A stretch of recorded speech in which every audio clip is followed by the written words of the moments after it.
First, in my new segment that I announced in my last video of looking at tracks, songs that provoked a desire to check out the album, and that leads to one loving the album.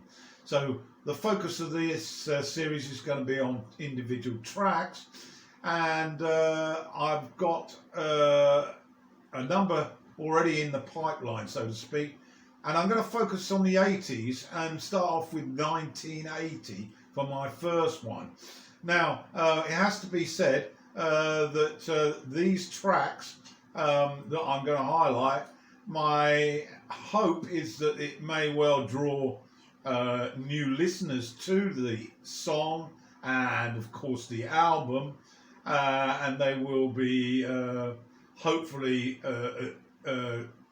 full of enjoyment after their listening experience. But for those that are familiar with a particular song, it will probably be a stark reminder about how good it is.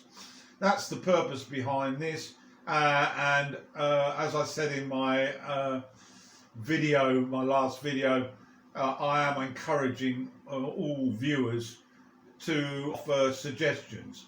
So let's be speaking now on this intro and get on to the actual song.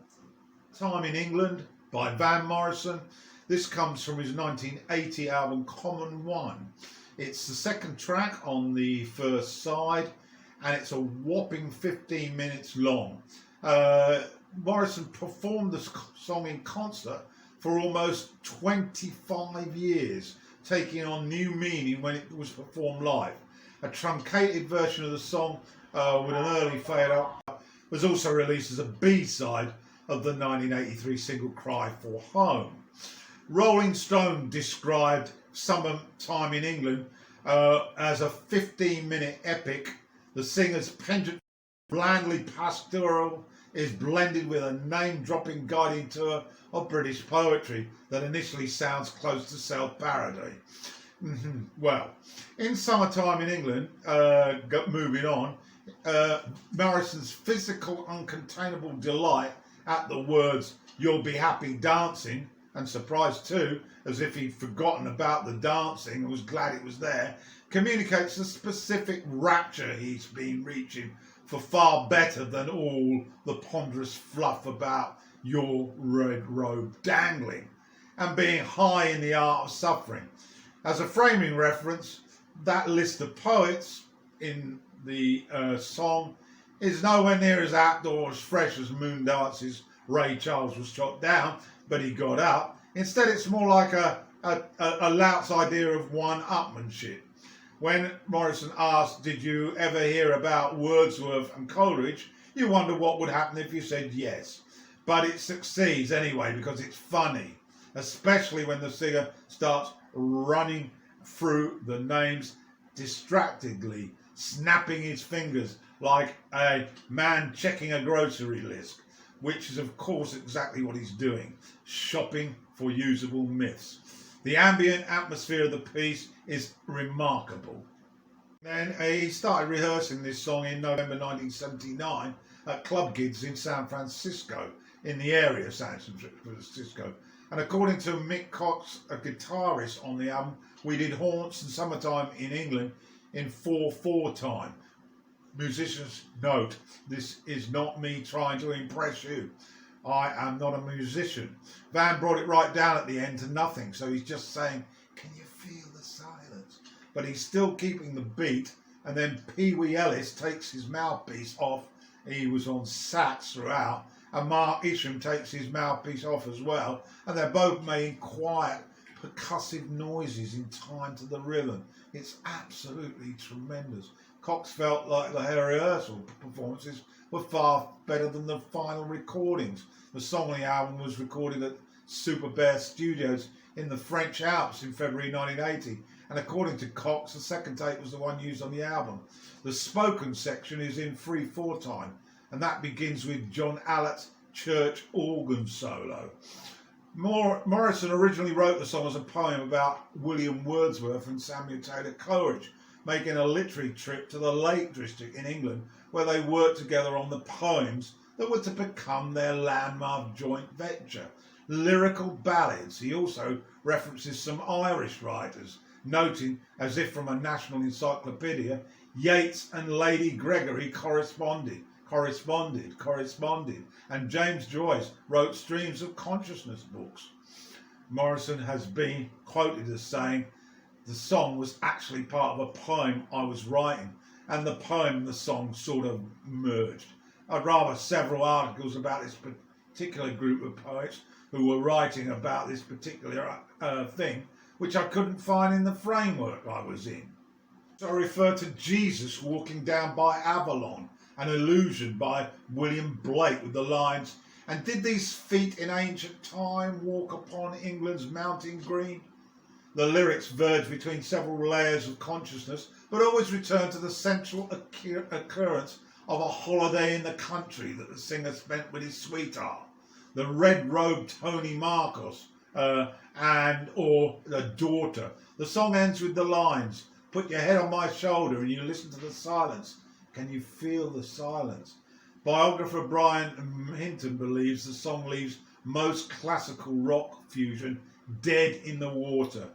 And in an essay in 2000, Alan B. Ruck wrote that the music is supported by a wonderful string section that completely avoids the treacle that strings can sometimes lend to songs like this. And as usual, with Morrison's lyrics, passages that seem awkward or even silly on paper take on a soaring and majestical intensity when sung by Van in their proper place. Now to those who appeared on this record. On vocals, of course, Van Morrison. David Hayes played bass, Mark Isham on trumpet, and John Allaire on organ. Herbie Armstrong was on the guitar, Pee Wee Ellis, excellent on the tenor saxophone, Mick Cox also on guitar, and Peter Van Hook on drums. The song was also released on a live performance in 2008 when Morrison released a video live at Montreux, 2 gigs. And a live version was recorded doing concerts at the Grand Opera House in Belfast, and also released as a B-side 12-inch single in 1983. So there we have it. Now I'm going to have a little look at this lyric. A slide with the full lyric on, which you can read and peruse at your leisure. I'm not going to read the whole thing because it is exceedingly long, of course the song being 15 minutes. I'm just going to capture a few verses, stanzas, not quite sure the terminology here. But let's go to the first one. Did you ever hear about Wordsworth and Coleridge, baby? Did you ever hear about Wordsworth and Coleridge? They were smoking up in Kendal by the lakeside. Second one, again referencing poets. Did you hear about William Blake, T.S. Eliot, in the summer in the countryside? They were smoking summertime in England. Won't you meet me down in Bristol? Meet me along by Bristol. We'll go riding down by Avalon. They're all pretty brief. Third extract. Would you meet me in the church of St. John down by Avalon? Holy magnet, give you attraction. Yes, I was attracted to you. Your coat was old, ragged and worn, and you wore it down through the ages. Ah, the suffering did show in your eyes as we spoke, and the gospel music, the voice of Mahalia Jackson came through the ether. Oh, my common one, with the coat so old, and the light in the head, said, Daddy, don't stroke me, call me the common one. It's beautiful, isn't it? And this one. Can you meet me in the long grass? Wait a minute, with your red robe dangling all around your body. Yeats and Lady Gregory corresponded, and James Joyce wrote streams of consciousness books. T.S. Eliot chose England T.S. Eliot joined the ministry. Did you hear about Wordsworth and Coleridge smoking up in Kendal? They were smoking by the lakeside.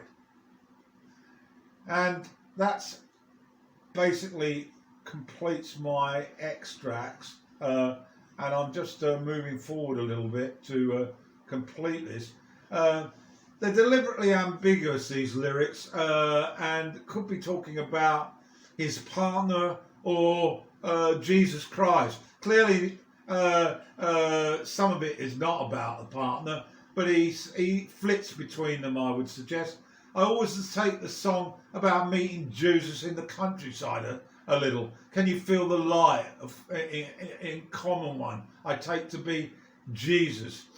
He's also known as the Son of Common One, and the Son of Man, clearly an ordinary man with nothing amazing to look at. Hence, spiritually, eternally divine, it has to be said. So basically, we've got poets, Christianity wrapped up in an English countryside rug of contentment. Marvellous.